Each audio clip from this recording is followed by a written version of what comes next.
Hello, everybody. I'm Sean Reynolds from Sportsnet, about to be joined by Ken Wiebe from Sportsnet as we get set to break down the Jets' second game of the season against the San Jose Sharks. And who would have predicted this? The Winnipeg Jets come on a California road trip, which at one time used to be a monster road trip where you could expect results like this. But this was supposed to be the free bingo spots or free spots on the bingo card here at the start of the season as they took on two rebuilding teams that have looked fairly ferocious playing the Winnipeg Jets.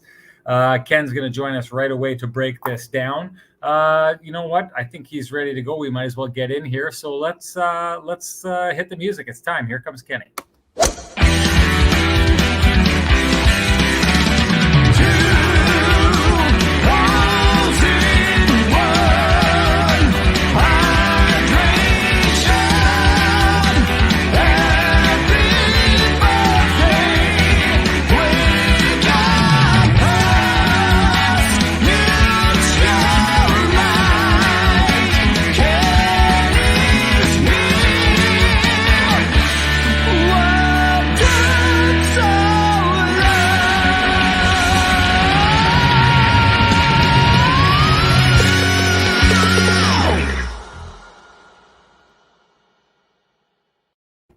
Ken, my friend, we cut it pretty closely. I didn't have time to check audio. I hope I'm sounding good to you. Let us know how you're doing, and that way I can check how you sound. Yeah, sounds good, Sean. I'm doing excellent, sir. Your internet might not be the perfect connection. You're a little hazy, but you sound good for sure. So, okay, as long as what did it look like? Good. No, the sound is good. People need to hear the timbre of my voice, and as long as the hotel takes otherwise it's funny.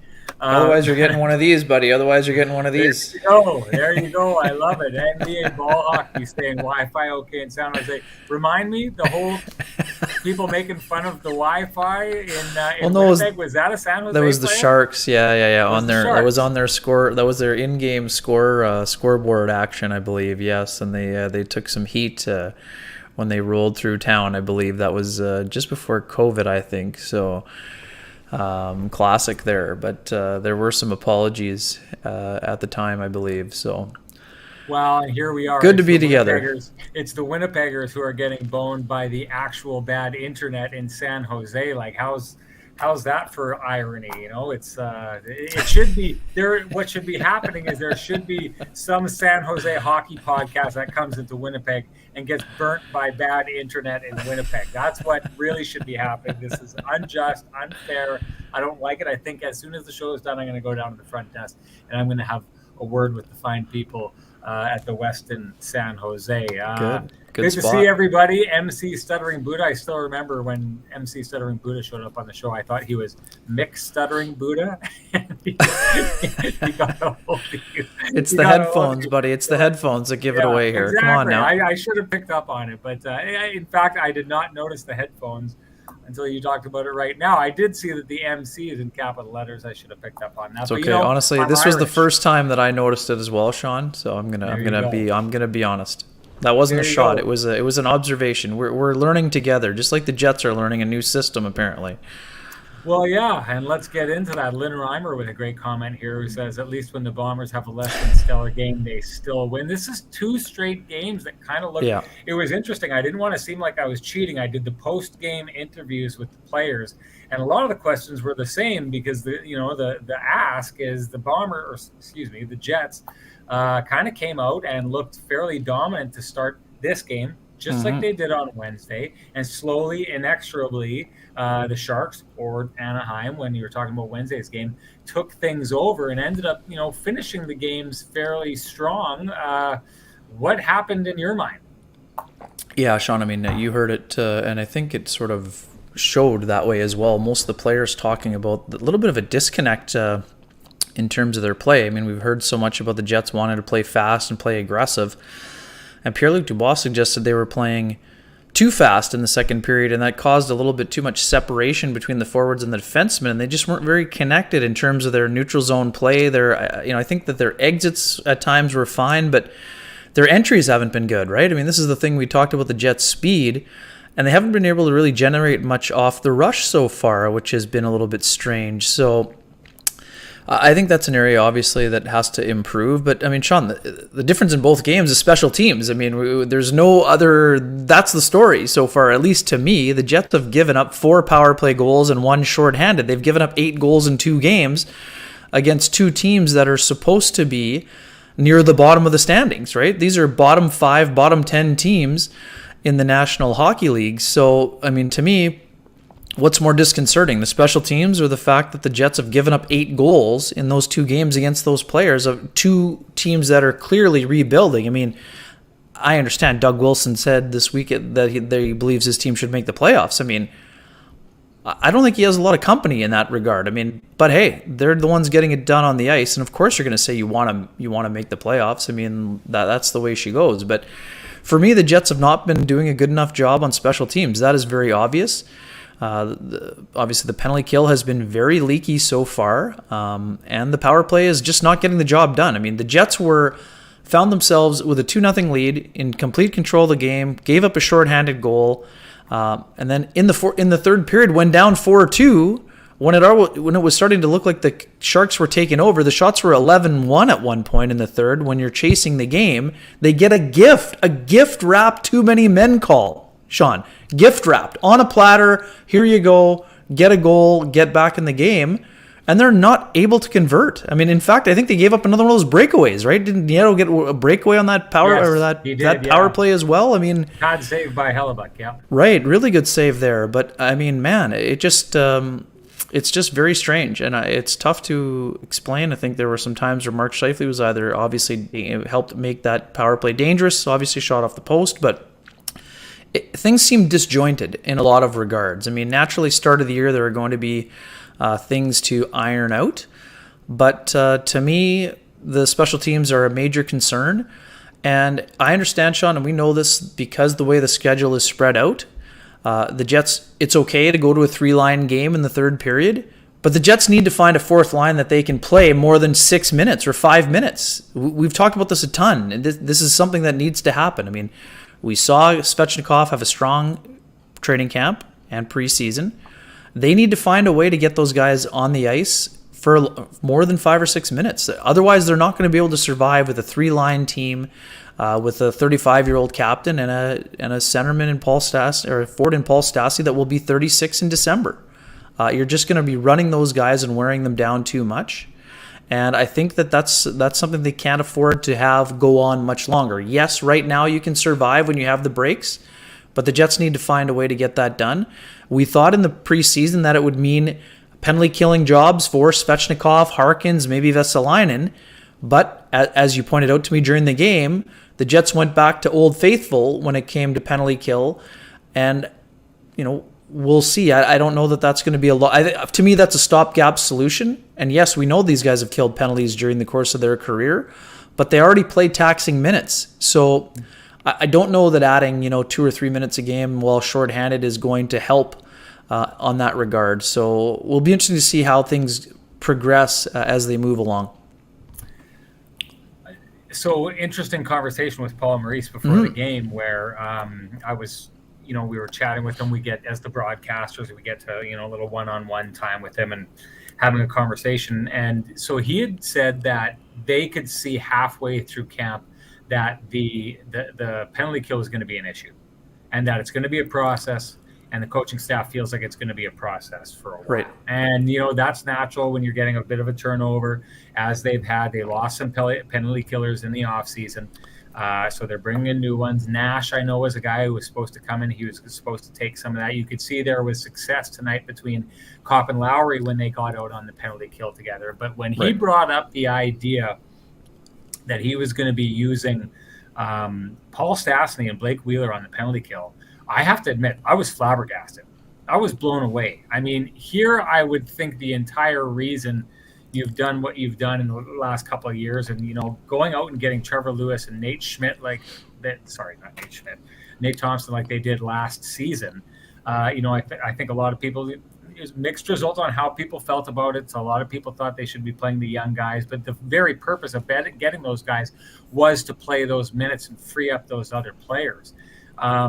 Taking the 2 oldest players on your team and adding minutes like you're talking about, hard minutes during the penalty kill throughout a game, that doesn't seem like a recipe for success for me. I would think that would be the last thing you would be wanting from Paul Stastny and Blake Wheeler. I mean, I think I said this a little bit in the last show, or if I didn't say it there, I said it in the preseason. I'm pretty sure I'm on the record about this. If I'm not, if this is just something you and I have talked about behind the scenes, I'm going to get it on the record right now. Sure.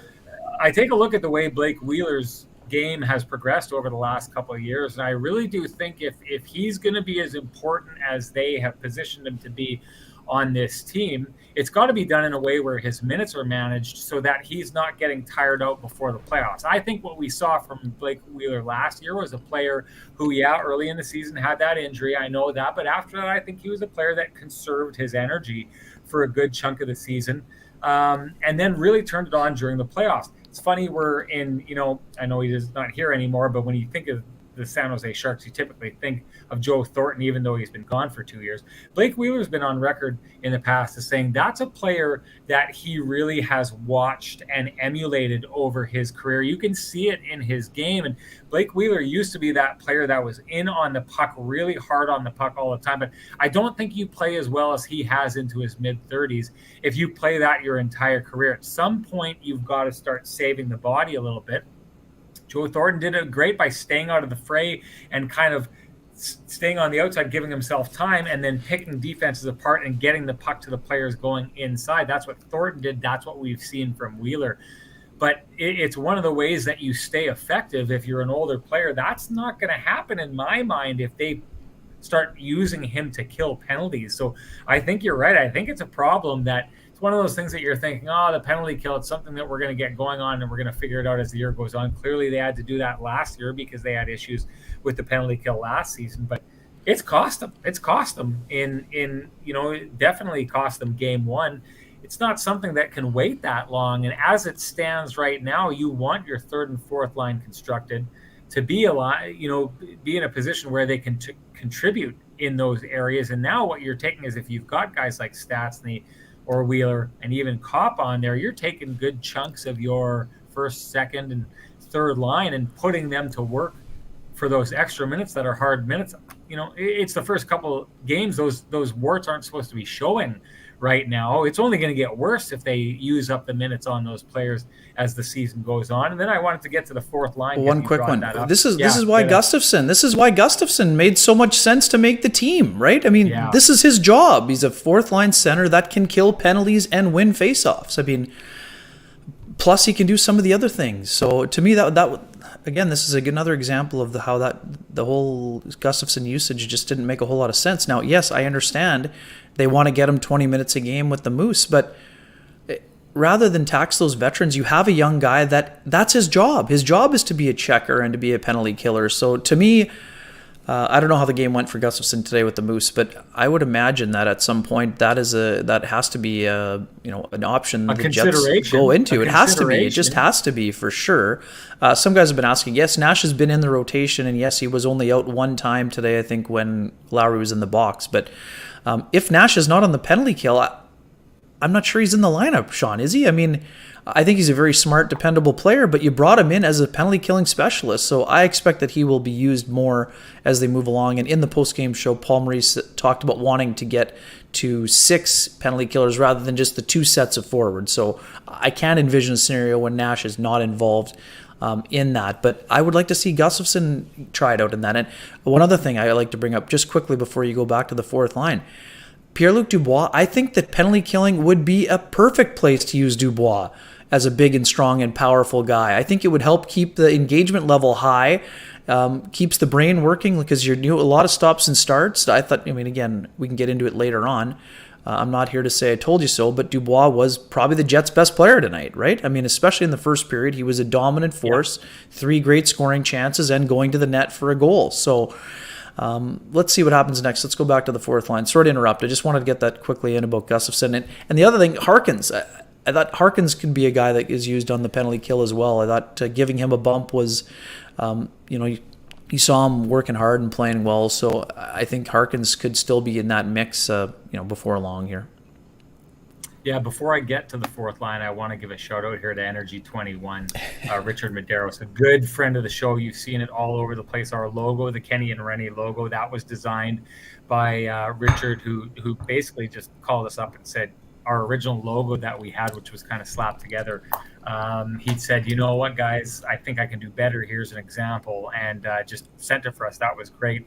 And I'll say this, I reached out to Richard when I wanted that. I will say this, it's that shirt that you're wearing. That was one of my off-season projects, and I called up Richard, and here, let me get rid of this. I called up Richard, and I said, this is what we want to do. I was wondering if you could put something together for us. So this, again, is Energy 21 design. If you have any kind of needs for design or anything like that, reach out to Richard. He is absolutely phenomenal at this. He's been such an awesome resource for us, and he's just been done it on the goodness of his own heart. If you like Kenny and Renny, you love Richard Medeiros because he's such a huge part of the show. Thank you so much for that, Richard. You're the best, man. That's excellent. Getting to the fourth line, yeah, I mean, to the point that you were making there before, I thought it was strange that at one point in the game, we see that they take Vesalainen and Harkins and put them up with Lowry. And I don't know if that was supposed to be dropping Lowry down to the fourth line. I think it was more switching the fourth line up to create a third line. But when I see them have the success that they did late in the game, it kind of makes me think, like at this stage, the way that Paul has used his players so far, it makes me wonder what training camp was for. I mean, the whole idea that we heard back then was of who was going to make the team was finding players who had chemistry with each other. So who had great chemistry, Ken? Who were two players that kind of popped for you and had great chemistry that we didn't know a lot about during the preseason? Well, I know where we're going here. Svechnikov and Harkins had plenty of chemistry, right? Exactly. I mean, that was certainly something that you know looked where good. I'm going because it's I want to see more of them. answer. Yeah, we want to see more of them. Exactly. So it kind of didn't make sense. So we knew that Cole Perfetti was going to stay in for another game, and I was talking with Cassie Campbell and Rick Ball before the game, and we were trying to figure out what the Jets lineup was going to be. And I said, well, from what I'm hearing, it sounds like that fourth line is going to be Nash, Vesalainen, and Harkins. But I find it strange that it's not Nash, Harkins, and Svechnikov because we saw so much chemistry between those two players. Going through that exercise makes me wonder what's the point in having gone through that exercise if you're not going to take the results of that exercise and see if that exercise or the results continue into the regular season. It just didn't make sense to me. I do know that one of the ideas was that if Perfetti was on that third line and it wasn't working out, they wanted to go and see what Vesalainen would look like with that line. So, I mean, that's the answer. But at the same time, it just does make me wonder, and maybe that's what this is all about. Maybe it's a look to get Perfetti more ice time to see what he looks like. I thought you brought up some great points, and I'm going to get you to expand on those points when you talked about the way that Paul had utilized Stastny and Wheeler on the penalty kill, and then out of that, they got Perfetti out onto the ice with Connor and Scheifele for, what looked like a promising shift. I guess a lot of this has to do with getting a look at Perfetti. And if they do send him down, which again, I fully expect them to, that's when Svechnikov is going to come up, and maybe that's when that can resume. But part of it seems a little problematic to me. I mean, I don't mind Perfetti going down and then bringing up Perfetti later in the season, a la the Montreal Canadiens with Cole Caulfield. Believe me, I'm not making the parallel statement like our friend Scott Billick did about that. Hey, do the same thing with these two players. But what I am saying is, I think a year of development in the AHL for Cole Perfetti, I'd be more interested in seeing what he did at the NHL level at the end of this season than I am at the beginning of this season. And then more interested in seeing what Svechnikov and Harkins were able to do in the in the preseason, and see if they couldn't carry that momentum that they have right now and keep it going without taking one out of the lineup and killing all of that momentum that is built. Yeah, it's interesting on a lot of levels, and we know that Vesalainen did not have a dominant training camp or preseason. I will say this, it did not show up on the score sheet again, but on the Harkins goal, if you look very closely, yes, it was Harkins who got the puck back to the point where it went D-to-D for the shot, but Vesalainen does a nice job of winning a board battle with Mark-Edouard Vlasic. So was used very sparingly. I think I have him down here for 6 minutes and 22 seconds, but that shift that he had was an effective one. But there weren't enough of those shifts in the exhibition time. So when you get a bump like that, you gotta earn it. And I think it's great for Harkins. Sorry, I'm not trying to go sideways here, but if you're Harkins, it had to be disappointing, right? Perfetti stays in. You get dumped down to the fourth line. But this is how you handle a demotion, Sean. Play well enough that you get noticed to get a bump when it goes to a third line hockey game. So good on Jansen Harkins for being involved. And not just by getting the goal, but during the game he was involved. So good on him for that.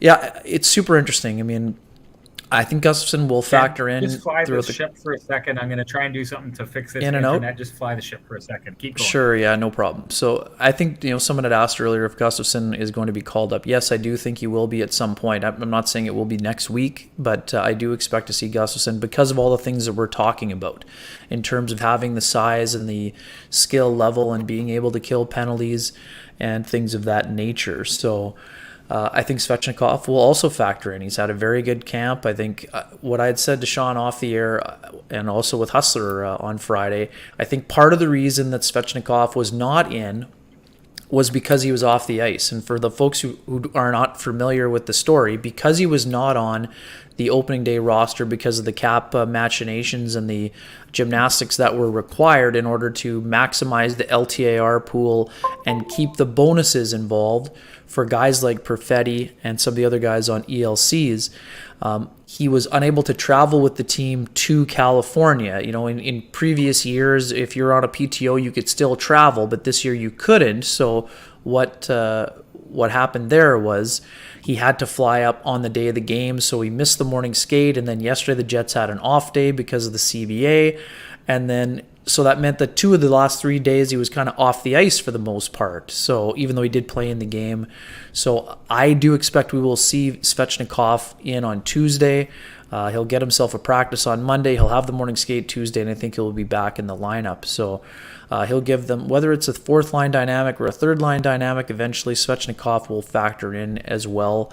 And yeah, I mean, we'll see what happens with Perfetti. I mean, obviously his minutes were down again into the 8-minute range. I did like the fact, and was texting with Sean during the game, where I mentioned, when they had Wheeler out, then they on the penalty kill, then they gave Perfetti a bump. Like that's a good place to use him because then you can see how he fits with the offensive, a little bit more offensive players. Interesting game for Paul Stastny. I mean, even though he was used on the kill, he only had 13:55 of ice time. I wondered if he was injured. I mean, he got skipped for a shift later on in the third period when Vesalainen got another bump on that third line, but then he came out instead of Kopp, but then Kopp was still out for the 6-on-5. So there was just a little bit of juggling going on, and it'll be interesting to see how the minutes are certainly handled here moving forward. We know the games were spread out, but now it's getting to be more of that every other night kind of rhythm will be happening a little bit closer here. When you get the game on Tuesday, you get the Thursday home opener for the Jets, and then you get the Saturday game as well. But, man, Sean, you're right. I mean, the way we looked at the schedule going in, 6 of 8 against the Pacific Division, no games against Vegas or Edmonton, people were kind of thinking that, the Jets would be getting off to kind of like maybe a 6-2 start out of the gate and then feeling pretty good about themselves. All of a sudden they're in an 0-2 hole and no, the sky is not falling and no, there is no reason to push the panic button. But those are 4 points that are not in the bank. They are 4 points they will have to chase over the course of the year. And as we mentioned, I mean, special teams were a factor. I mean, poor special teams play is part of the reason the Jets are 0-2. And let's see how quickly that they can remedy that situation. This is not the first time the Jets have had a slow start on the penalty kill. They need to be better in that area. And also their power play needs to get going, obviously. We know the other night they had plenty of chances, but, I mean, they're not getting the job done. And right now I think their penalty kill is barely operating 50% if it's even at that level. Phyllis makes a good point here, Ken, saying, yeah, definitely some line blending happening later in the game. I mean, for Paul Maurice to get the line blending going, it's usually a pretty clear indication he's not happy with how things are going. Are you surprised he's gone to that already, or is this just a simple... I mean, put it this way, do you see changes going forward, or do you think that this was just like an effort to get them sparked here, and then he's going to get back to the overarching plan after this? Yeah, I don't even consider this to be a blender maneuver, to be honest. One minor modification in a three-line game is not a blender. I mean, the blender is only really happening when it involves kind of three lines or three different lines.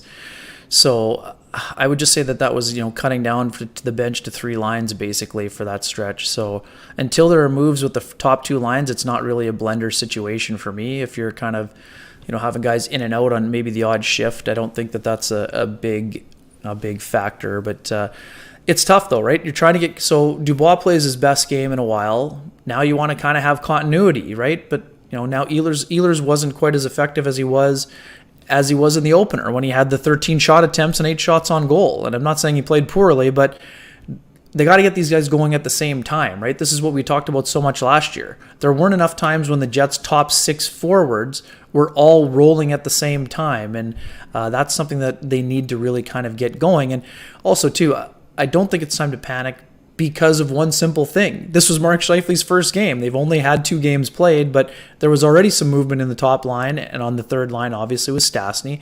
But they got to get some groupings that are working. So we'll see what happens here. And I understand folks are fired up. They had 4 months without a game, and they were expecting to be 2-0, and now they're 0-2. And I totally understand there are people frustrated, but let's see. Let's give the season a little bit more time to breathe before the sky is falling and the panic buttons are hit. But of course, things need to improve for that team. There's no doubt about it. They did not have a good start. This is not what they envisioned, and this is a great early test on how are you going to respond. I mean, this is a classic. So when all the pundits are saying the Jets are a contender, and then when someone like Blake Wheeler says, hey, what you have on paper doesn't mean squat, well, guess what? If it was played on paper, the Jets would be 2-0. Instead, they're 0-2, and now we're going to see how they regroup and respond. It's an early test. No one's getting crazy. This is not really adversity, but let's see how it goes. I mean, this is one more thing that I want to say. So, Ty on the brokery, I know where you're saying Jets don't look great so far, but they looked good in game 1. Today, they didn't look as good after the first period. This is what I would say. Even though the Tampa Bay Lightning have won the last 2 Stanley Cups, after they lost to Pittsburgh decisively and were down to Detroit, if they hadn't rallied to win and they had lost to Detroit, there'd be people in Tampa Bay saying, we're not really sure about this John Cooper guy, even though he won the last 2 Stanley Cups. And I know the Jets have not won the last 2 Stanley Cups, but this is, again, we love the passion, and that is fantastic. But let's see how the players respond to this early test. I mean, this is, in some ways, no coach would ever say they want to be 0-2 to start the year, and Paul Maurice certainly didn't anticipate this. But let's see how this group responds, because if they're as good as we expect them to be, they should be able to respond like this, because this should be their best, their toughest opponent in this game. So let's see how they play on Tuesday. Should there be patience? And I know you're calling for patience, and I think you're right to be calling for patience, from the fans, from the players, from the coaching staff. But should there be a little bit less patience when it comes to that top line? I mean, what have you thought of? I mean, it's only the one game with Scheifele, you're right. But, and I guess there's a goal scored by Kyle Connor, set up by Blake Wheeler in that first game.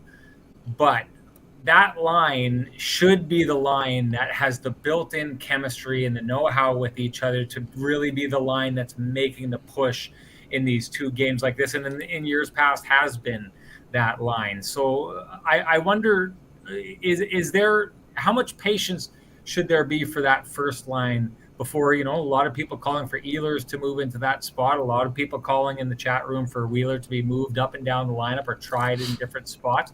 How much patience should Paul Maurice have with that group? Oh, it's a great question. And I'm not saying play them for the first 20 games together. If they don't get it going, then they're going to have to be better. But I thought that Mark Scheifele generated plenty in this game tonight.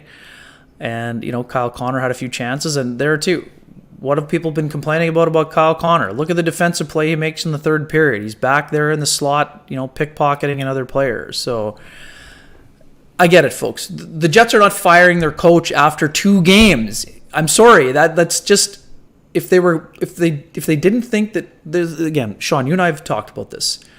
If Paul Maurice was in danger, Pascal Vincent would not have taken a job in another organization. You've spent 10 years in the organization. You are, conceivably the next man up, and he took a job with somebody else. So I just don't see, no one's going to panic here. I mean, if the Jets have a terrible start, if they have a lengthy losing streak, hey, who knows what can happen? And Paul Maurice has said it himself, when you're the second longest tenured coach in the NHL, you're closer to being fired than you are to being hired. But the Jets didn't go into the year thinking, you know what, if they lose the first 3 games of the year, you know what, they're going to fire the coach. I mean, no organization operates that way, nor should they. But I'm not also here saying the Jets could be 0-20 and Maurice's job is safe. That's not the case either. But let the season have a little bit of opportunity to breathe.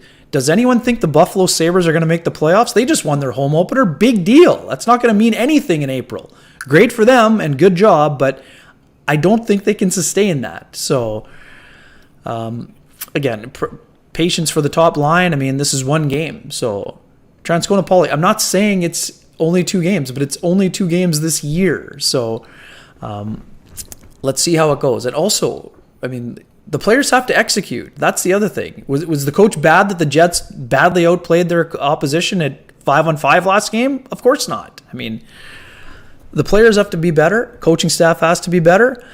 And then we'll see what happens. But, hey, I understand the passion. I get it. Did a sweep of the Oilers save Paul Maurice's job? Maybe it did. I mean, the Jets also played without their top line center and a guy who was on the top pairing against Montreal, and then they got swept. So let's all I'm here, be passionate, be fired up, no problem. But step away from the ledge. It's only 2 games out of 82. If the Jets have problems, they're going to look at their options. But let's see. They played pretty well in Game 1. They didn't play quite as well after the first period in Game 2. So, hey, I understand. Like I said, be fired up. We love it when people are fired up. But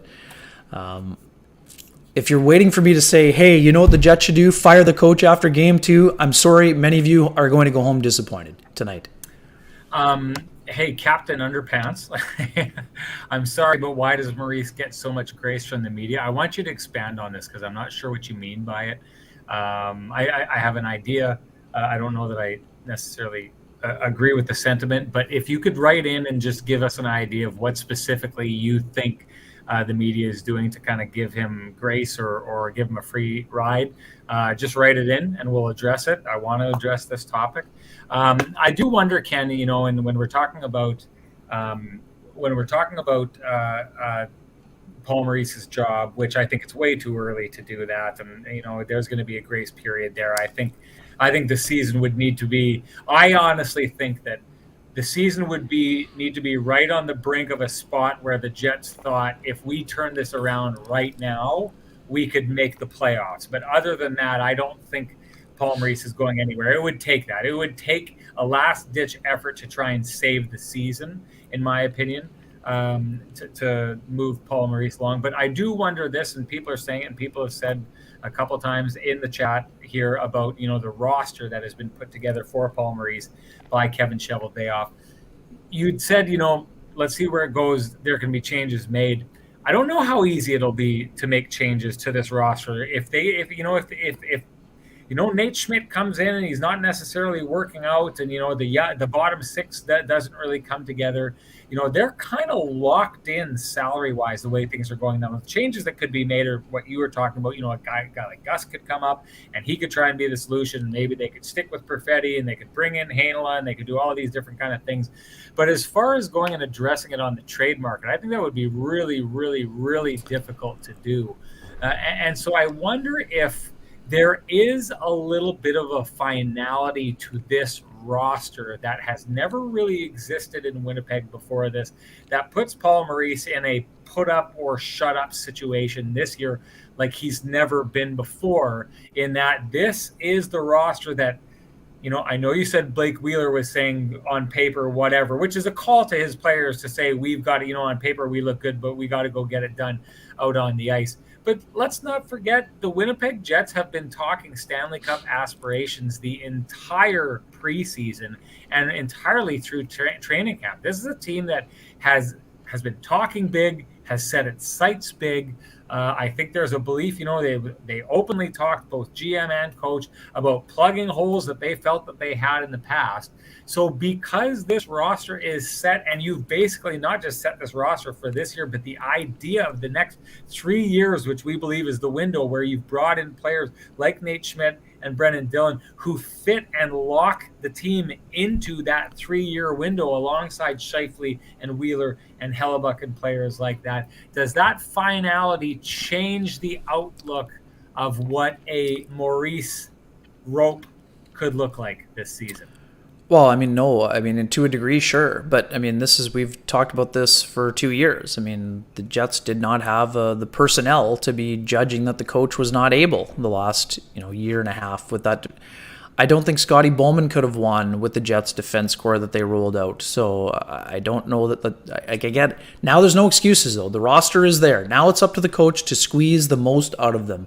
So we're not up here saying Paul Maurice has a job for life. The coaching staff as a whole needs to help prepare this team to get them going. So, sorry, I'm just gonna address James here because I just want to touch on this. How many teams don't have cup aspirations? Like, yeah, that's one argument on one side to say, like, yeah, if you're not in it to win the cup, you're not in it. And I do agree with that, James. But I will say this: I do think it is odd for teams to come out and, like, man after man after man come up and talk about winning the Stanley Cup. It did remind me, and we've talked about this in the show, and I had a little bit of, it can be, you can call it arrogance, you can call it overconfidence, or you can call it just simply extreme confidence. But it did remind me to a degree of the idea of Connor Hellebuck coming out last year after they swept in 3 games of overtime in an extremely tight series, after they swept the Edmonton Oilers and then went and got swept by the Montreal Canadiens, and came out of that series talking about, we're on the verge of being a dynasty. Like, that is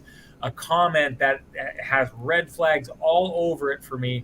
And I did think, to a degree, this is a situation where, and I do think this as well, the Winnipeg Jets, the way they talked about the capabilities of being a Stanley Cup team, if you're going to come out of the gates and put the league on notice that, hey, look over here, we're ready to win the Stanley Cup, boy, you better put it. You better put it out there, right? And so I can understand fans being frustrated right now, Ken, with these 2 games. And yes, it's only 2 games, and I think it's far too early to hit the panic button. We've seen the Jets turn these things around before, but the Jets fans have been conditioned to expect a lot from this team this season based on what they came out and told us in training camp.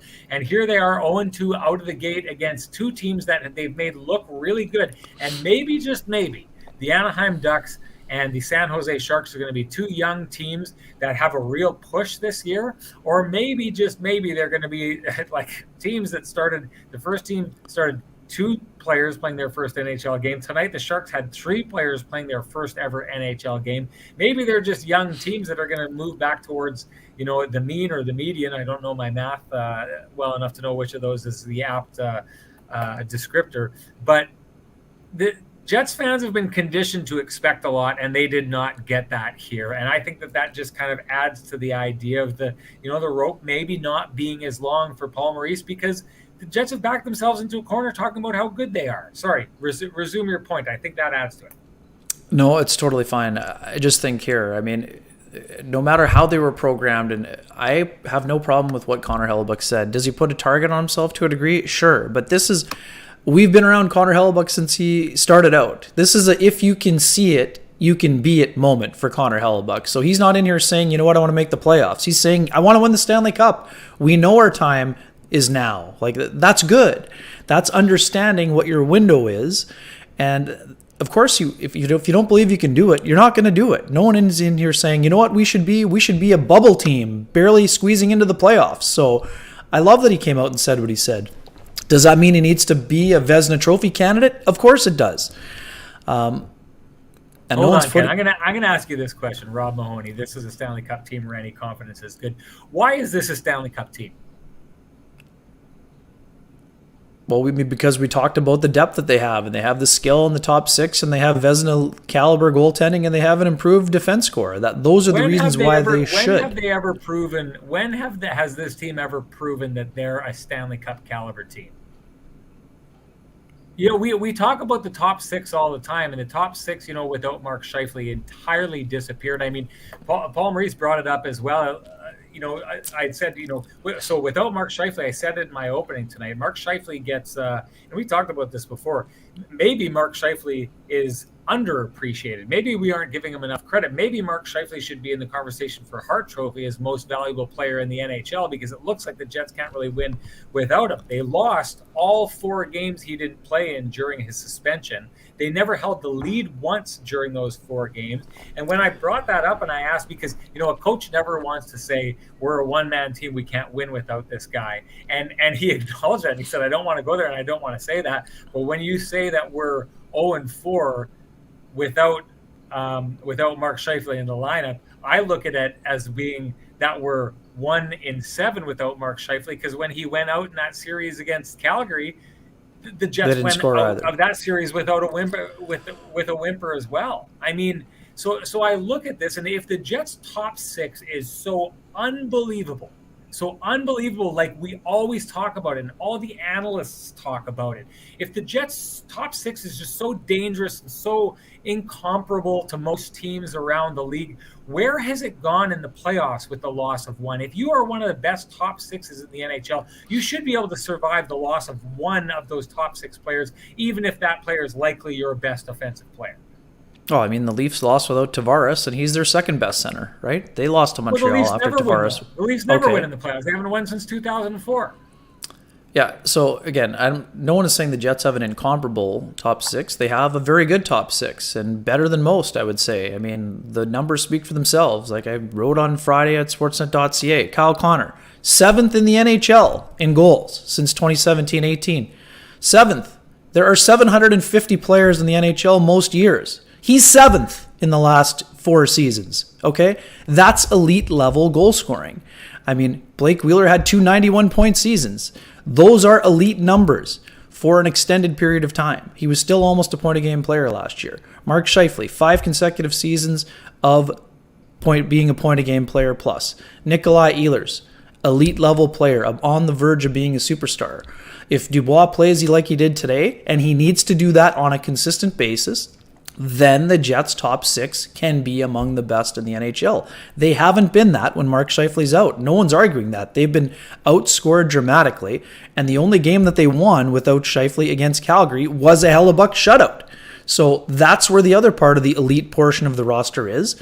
And so far, the Jets have given up 8 goals. No one's laying this on the feet of Connor Hellebuck, but the same thing is the case since the Jets arrived. You can't win with average goaltending. The Jets need above average to great goaltending, even with a good top 6 and an improved defense core. You need elite level goaltending. And I'd be willing to bet, I'm not a betting person, I'd be willing to bet Connor Hellebuck will provide elite level goaltending. I don't think he has so far, but I think he will. So my only point from before is 0-2 is a bad start. No one's out here saying the Jets have been great and they should have won both games. They could have won the opener. Today they didn't deserve to win. They played one good period today. One. That's it. They got it to be a 1-goal game. Special teams let them down.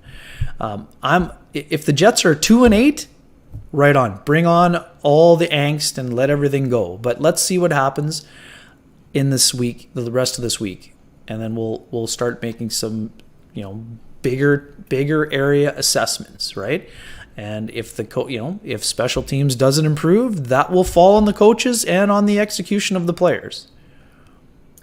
2-8, that would definitely be time to panic. I keep thinking, and now when I say that in a COVID-shortened season, the Dallas Stars started, what was it, 1-8 or something like that, and had like an absolutely terrible start to that season. Got rid of John Montgomery, and then ended up taking it to the Stanley Cup final. But that's 2-8 is almost insurmountable. And again, I want to go back to this, and I want to say, like, I'm not advocating for panic. Nothing is insurmountable. The St. Louis Blues showed us that nothing is insurmountable. 31st in the NHL, they won the Stanley Cup, Sean.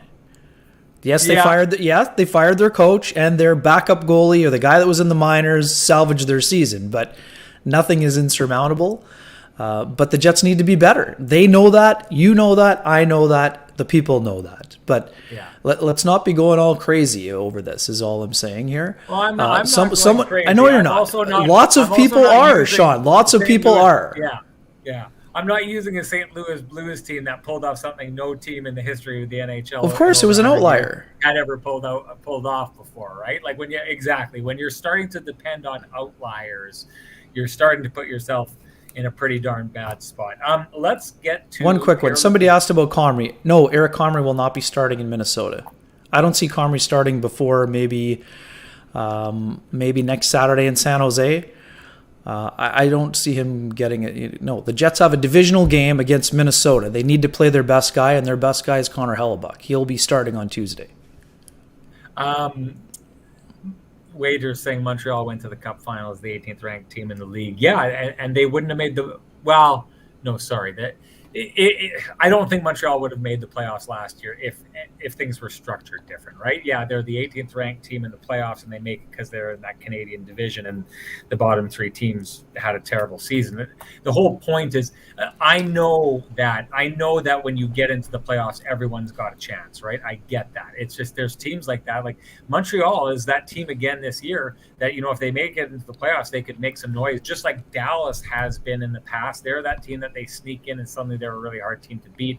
But those teams oftentimes have a hard time making the playoffs. So I don't even know what point I'm trying to make here. I wanted to get back and I wanted to give you more time, Ken, to wax poetic about Pierre-Luc Dubois, because we've spent plenty of time in this space talking about his issues. I agree with you tonight. He was their best player tonight. He was great. He did all the things that he needs to do to be effective. He used his body. He got to the front of the net. He won puck battles. He was physically engaged. He was using his feet. Lots of smart give and goes with Nikolai Ehlers. I think that their chemistry is starting to come. He could have had a hat trick in the first period. There was that one great play where Ehlers found him. He fired it just wide. I mean, that was a lot closer than it looked like. I thought he was flying out there. I mean, really skating well, winning puck battles, and again, in his post-game commentary, he isn't out there saying, yes, I'm exactly where I need to be. He's out there saying, I'm never going to be satisfied with my game. I always want to be better. So I just had a feeling that he's going to have a good year. I mean, I understand, that's what people think my total stance is. I'm not out here saying that, Pierre-Luc Dubois is going to win the Hart Trophy, but I think he's a good player and he's going to show it. And if he doesn't show it, then we'll see what happens. But now it's about being consistent, and that is his next challenge. His next challenge is being that player every single game. And that's what I said before. There's two things for me. I think that perhaps Dubois in a penalty killing role can help him.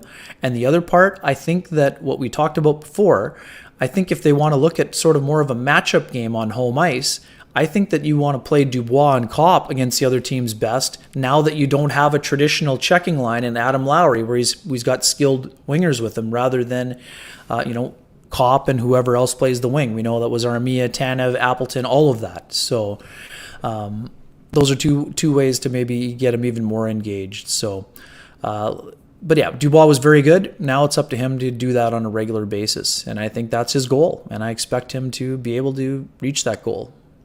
I think he kind of showed the way early in that he was just going and driving to the net. And if you ask me, and maybe it's ridiculous to be simplistic like this, it is.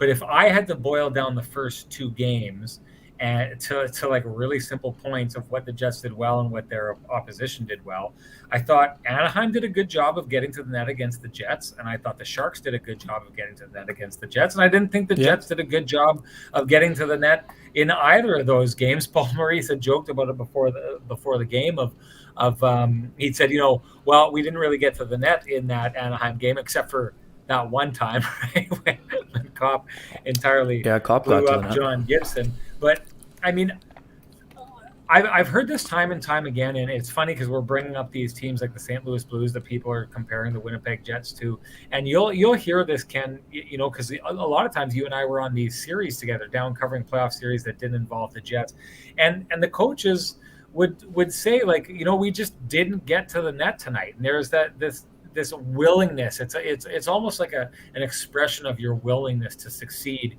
is being a team that gets to the front of the net.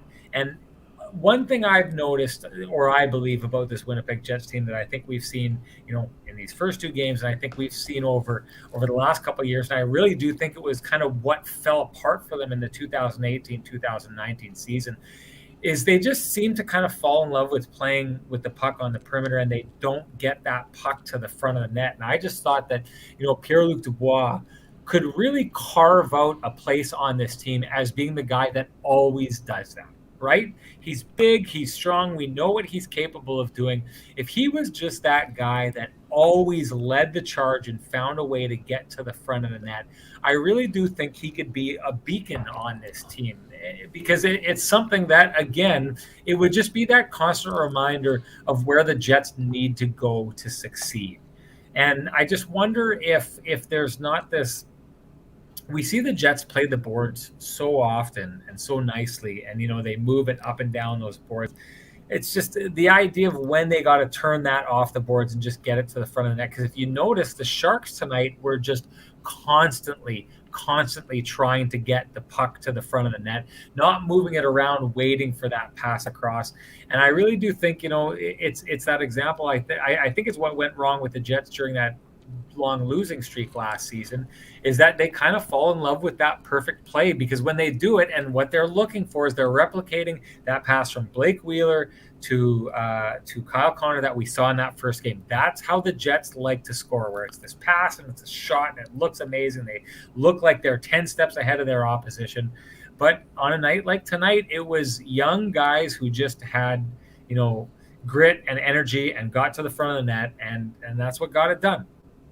Well, yeah, I mean, Dubois' goal comes from the slot, going to the net, getting a rebound, right? So, I mean, the Jets didn't do that enough. There's no doubt about that. And, they had a couple of sort-out issues on the, the one rebound was the third rebound. I mean, Hellebuyck made two ridiculous saves, and yet there was a guy poking himself, poking in the rebound. So, you got to do a better job of clearing the front of the net. I mean, guys are going to have to, sort that part out. I mean, I think that their puck management was a little bit better today. Not quite as many, pizzas out there as there were in the first game, but they need to still improve. I mean, it's going to take time to improve. I mean, that's part of the deal.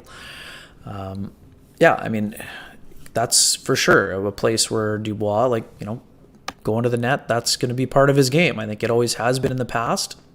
And, Matthew Perreault's not there, so that net front presence on the one unit, it hasn't been the same, right, so far. But, let's give it more than one game before we're making wild assessments about where this team is and where they're going. You're not you. No, you.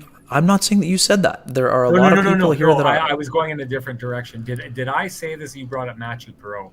Did I say this in our last show? Because I said it today. I think it was to Rick Ball or Cassie. I'd said, Matthew Perreault is going to be a player that this team really, really misses throughout the season, because I've been watching that second power play, and you're kind of wondering that, the Jets power play is usually so dangerous, kind of dueling it out for who's the top power play. And if you think about that second power play, they didn't seem to miss that often last year. And I'm seeing, that first game, Nick Ehlers had some really good shots, but so many of those Nick Ehlers shots last year were the beneficiary of Matthew Perreault just having that perfect timing of getting in front of the net for that screen. I think they're going to miss him there. I think they miss him as an energy guy that I think they're missing in the bottom, 6 or 4, however you want to call it, in the lineup right now. He's a guy that I think they're really going to miss. Someone was talking about checking the receipts on me. Well, check the receipt on that, because I think that Matthew Perreault is a guy that when they lost him, I know he was a fan favorite. And I think a lot of people didn't want him to go because he's a fan favorite. But I really do think that he quietly did a lot of the stuff that made this team succeed, and that there's quite a hole that's been on display in these first two games that he has left behind in his wake. Yeah, I mean, the Jets will miss the certain things that Perreault does, but I mean, he plays because of the hard game that he plays. There have been times during his career that he has broken down. So, I mean, the Jets will miss Perreault, but I don't think that Perreault has had a big impact on the Canadians yet either, right? I mean, he's at the stage of his career where he was going to be a third or fourth line player, And all we talked about was how the Jets had all these skilled players that they needed to get into the lineup and these young guys. So he was obviously a guy in the bottom six that, they're looking to get younger, but those younger players have to step up and fill some of those roles, and that's not going to be natural for some of them. But you know what? There's opportunity, so take advantage of your opportunity, and that's the only way. The only way to start forgetting about a player is to have him replaced adequately. The Jets miss Brandon Tanev. Yeah, he's off to a great start with Seattle, but at the time, the Jets couldn't afford to play Brandon Tanev $3.5 million, so to play on their third line. So same with Perreault. He's a $4 million luxury. They need because they added defensemen who make 3.5 and 5.5 or 5.75. You can't have a $4 million guy in your fourth line. So that's where your young guys need to step up. So they adequately improved on one area, but then of course now some of those younger guys are going to have to step in and fill that void and fill that role. I mean that's the way it works. All teams have areas where there are either deficiencies or you need your young guys to step up, or else then it's not going to work out. But I think it was time for both sides. I think Perreault wanted to see if he still had more to give on another team. But, right now Matthew Perreault's on the fourth line in Montreal. And I think he's going to do a nice job in that role. But I think that they needed to give guys like Harkins and Vesalainen and, a guy like Svechnikov, you have a younger version. Yes, I know that Perreault signed for the minimum in Montreal. He wasn't going to sign for the minimum here. It was time for a change, and he got that. So will the Jets miss him? Absolutely. He plays his behind off. He was an incredible chaos creator. He got himself to the net, and that's something that the Jets are not doing enough of right now. Sean, you're right. They gotta find somebody to fill that role. Is it going to be Svechnikov? We'll see.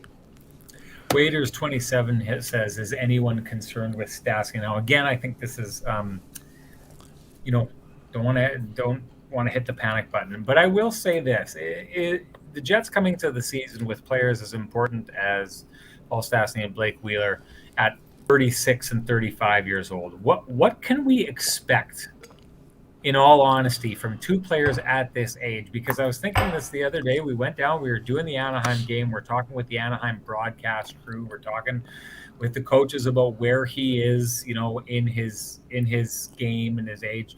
And I mean, I ask you the question, when was the last time Ryan Getzlaf was Ryan Getzlaf? Do you know what I mean? Like a guy who absolutely took over games. Like how many years ago is that? Is that 4 years ago? Is that 5 years ago?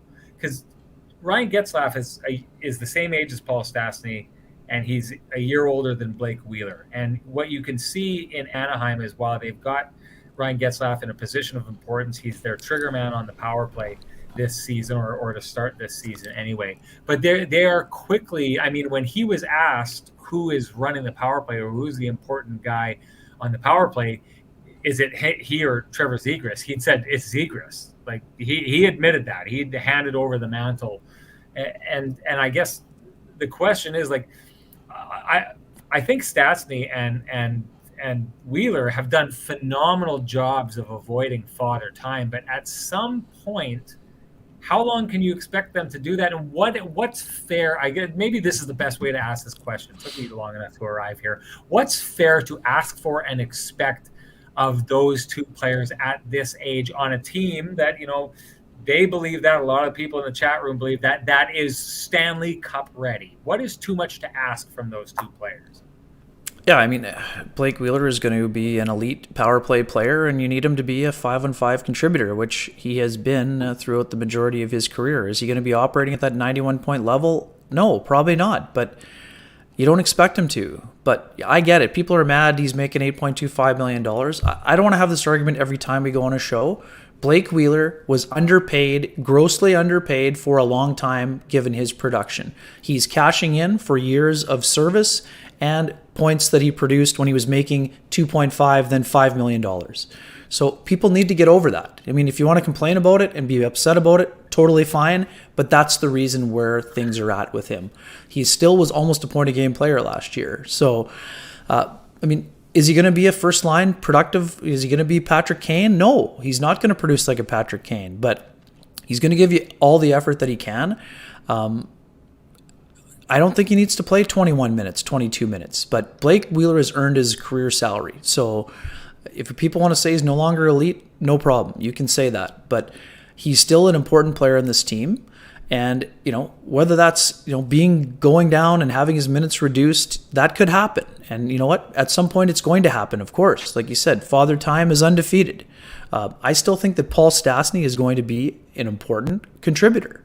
I do. I don't have any concern with him. Has he been flying out of the gate? No. Well, he played one game on the third line on the wing, and he played one game at center. I don't have any concerns with Paul Stastny. I don't think Blake Wheeler is going to have trouble getting production. He has been a slow starter during his career. That too. Checks are going to be, check the receipts later on. Has he had a good start to the year? No. He made one exceptional pass. He's had some chances, but he can elevate his game as well. There's no doubt about that. But he's played a couple of shifts with Mark Scheifele this year. One game's worth of shifts. So let's see what happens. Kenny, Jets left a lot on the table in this short California trip before they go to Minnesota. We're going to have to leave some on the table because I've got a very early morning flight, and I'm tapping it out on this show because I'm not going to get much sleep as it is right now. But thank you, Ken. Great job as usual digging into this. You know what? I don't mind a couple losses or an early start. It gives people to talk about. I think we're expecting things to turn around, and we'll have even more to talk about if it doesn't right off the bat. Once again, really appreciate the chat group. You were on fire today. Good stuff. Really directed the commentary for us here tonight and gave us lots to talk about. We really appreciate that. I know it's late. What time is it there? It's 1:26 here. Oh my goodness, 1:26. Geez, everybody, phenomenal job. Thanks for sticking with us this long. 100 and we were close to 200 people there live way after Cinderella turned back into a pumpkin. So we really appreciate everybody. Thank you so much for checking us out. We'll be back. I'll be back in town, and if we need to go longer, we'll go longer that night, which we probably will need to if the Jets get off to an 0-3 start. Going to be a tough one against the Minnesota Wild, who started 2-0 on the season. But thank you so much, everybody, for joining in here. We appreciate it as always. We will see you after the game on Tuesday.